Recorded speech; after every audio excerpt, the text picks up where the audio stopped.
अस्सलामु अलैकुम नहमदुहु व नुसल्ली अला रसूलिहिल करीम बिस्मिल्लाहिर रहमानिर रहीम। मेरे दोस्तों, आज की वीडियो बड़ी अहम है। आपने थंबनेल पढ़ा होगा। आप इस वीडियो को एंड तक जरूर सुनिएगा, खुदा के लिए इसको जरूर सुनिएगा। मौलाना तारा जमील साहब ने दो चीजें इरशाद फरमाई। एक तो फलस्तीन के हवाले से कि जो फलस्तीन में शहीद हो रहे हैं उनका क्या मामला है, अल्लाह के यहाँ उनके साथ क्या मामला चल रहा है, और इस वक्त उम्मत मुसलमान को कौन से दो काम करने चाहिए। और भी मेरे दोस्तों, मुफ्ती मोहम्मद तकी उस्मानी साहब दामत बरकातुम आलिया, जो कि इस वक्त उम्मत मुसलमान के लिए बहुत बड़ी नेमत है, उन्होंने हुकूमत वालों मुसलमान हुक्मरानों के लिए एक बड़ा अहम पैगाम दिया है। क्या इरशाद फरमाया है वो लफ्ज ब लफ्ज इंशाअल्लाह मैं आपके सामने रखूंगा। और इस वक्त मुझे और आपको, हम जो आम आदमी हैं, इस वक्त मेरे और आपके करने वाले कौन से काम हैं, और यहां तक मुफ्ती साहब ने फरमाया कि इस वक्त हमारे जिम्मे कौन सा फर्ज है फलस्तीन वालों को लेकर। और मेरे दोस्तों, मौलाना मंजूर मेंगल साहब ने अफगानिस्तान के हवाले से बहुत अहम बात इरशाद फरमाई है कि अफगानिस्तान वालों ने क्या इरशाद फरमाया, बहुत बड़ा ऐलान कर दिया है। और मेरे दोस्तों, मौलाना मंजूर मेंगल साहब ने एक वाकया सुनाया कि जिस जगह से दूरबीन के जरिए से मस्जिद अक्सा को देखा जाता था, अब उस जगह से दूरबीन के जरिए मस्जिद अक्सा को नहीं देखा गया, हम उनकी ज़ियारत नहीं कर सके। बड़ी अहम बात है इंशाल्लाह आज के इस वीडियो के अंदर इन तीनों काबरीन की मैं दोस्तों कोशिश करूंगा कि लफ्ज ब लफ्ज आपके सामने रखूं। आप इस वीडियो के अंत तक जरूर सुनिएगा और इसको खुदा के लिए ज्यादा से ज्यादा जरूर शेयर कीजिए। मौलाना तारा जमील साहब ने मेरे दोस्तों क्या इरशाद फरमाया। मौलाना साहब फरमाते हैं कि इस वक्त फलस्तीन में जो बच्चे, बूढ़े, जवान, मर्द और औरतें जो शहीद हो रहे हैं, फरमाया कि उनके लिए अल्लाह जल्ला शाह ने बहुत बड़ी खुशखबरी उनके लिए है कि अल्लाह पाक ने उनको जन्नतुल फिरदौस का मालिक बना दिया है, वो जन्नतुल फिरदौस के मालिक बन गए हैं। और फरमाया कि इस वक्त जो फलस्तीन वालों पर जुल्म हो रहा है, फरमाया उस जुल्म के अंदर पूरी उम्मत मुसलमान मेरे दोस्तों गुनाहगार है। और फरमाया लेकिन हम बेबस हैं, हमारी बेबसी है कि हम उनके लिए कुछ नहीं कर पा रहे, लेकिन अल्लाह उनकी मदद फरमाए। लेकिन फरमाया कि हम दो काम कर सकते हैं, दो काम। एक तो हम माली इमदाद कर सकते हैं, माली मदद उनकी कर सकते हैं, उनको चीजें फराहम कर सकते हैं, खाने पीने की चीजें उनको दे सकते हैं, माली मदद उनको फराहम कर सकते हैं।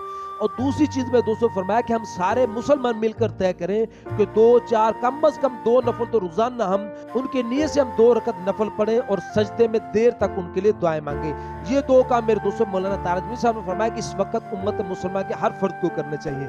आगे मेरे दोस्तों मुफ्ती मोहम्मद तकी उस्मानी साहब दामत बरकातुम आलिया ने बहुत अहम बातें मेरे दोस्तों इरशाद फरमाई, वो मैं आपके सामने रखूंगा, आपने इनको एंड तक जरूर सुनना है। मेरे दोस्तों मुफ्ती साहब फरमाते हैं कि मुसलमान मुल्कों की हुकूमतें अपना सही फरीजा बाजार नहीं अदा कर रही। फरमाया इस सूरत के अंदर हमारे जिम्मे जो काम करने वाला है वो क्या है।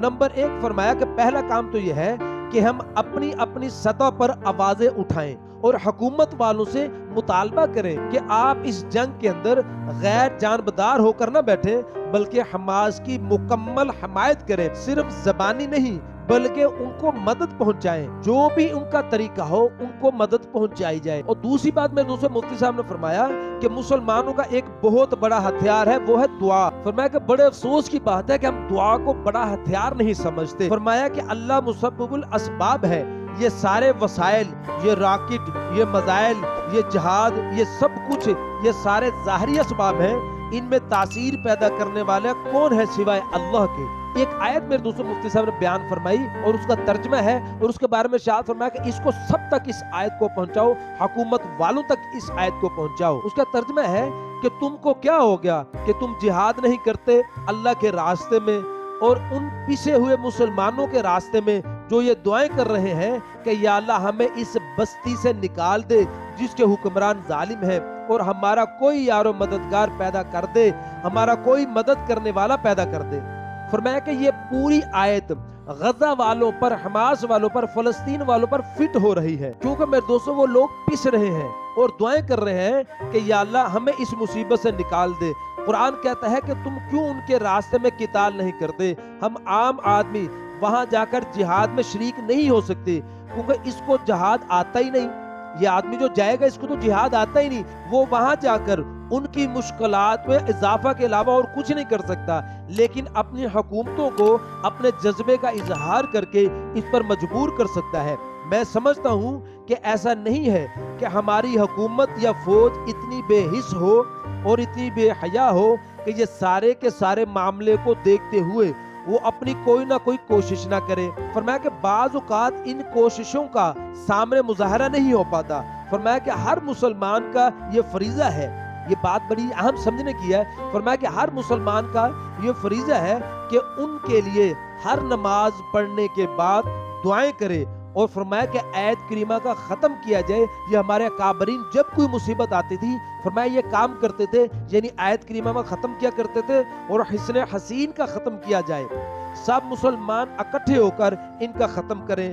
فرمایا کہ حضور صلی اللہ علیہ وسلم نے فرمایا کہ دعا مومن کا ہتھیار ہے، دعا کے نتیجے میں چھوٹی سی جماعت بڑی بڑی جماعتوں پر غالب آ جاتی ہے، اور اس کا منظر ہم نے بہت مرتبہ تاریخ میں دیکھا ہے۔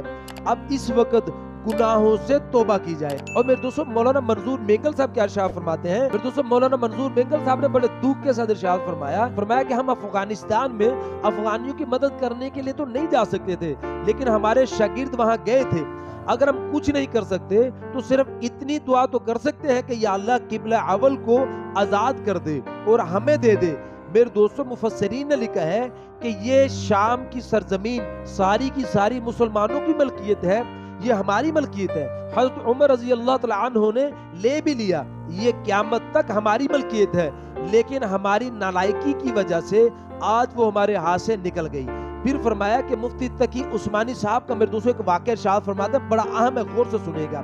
فرماتے ہیں کہ ایک جگہ آدمی کھڑے ہو کر وہاں سے دوربین کے ذریعے سے مسجد اقصی کو دیکھ سکتا ہے۔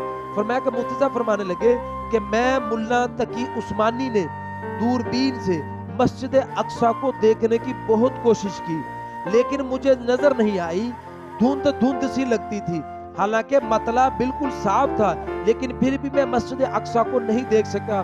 پھر میں رو رو کر وہاں سے واپس آ گیا، اور پھر مجھے یہ سمجھ آ گئی کہ مسجد اقصی کہتی ہے کہ میں زیارت ان لوگوں کو کراؤں گی جو مرد ہوں گے، جو مجاہد ہوں گے۔ بھی فرمایا کہ اے پاکستان والو، اے ہمارے پاکستان کے آرمی چیف، اب وہ قرآن کے حافظ ہیں جو آرمی چیف ہیں، ان سے مولانا منظور مینگل صاحب کہہ رہے ہیں کہ کم از کم آپ دشمنوں کو آنکھیں تو دکھائیں۔ پھر میرے دوستوں مولانا منظور مینگل صاحب نے فرمایا کہ اے ایران والو، آپ ہمیں راستہ دے دو فلسطین میں جانے کا، پھر دیکھو ہم فلسطین میں جا کر کیا کرتے ہیں۔ لیکن میرے دوستوں مولانا منظور مینگل صاحب فرماتے ہیں کہ ایران والوں نے ان کو راستہ نہیں دیا۔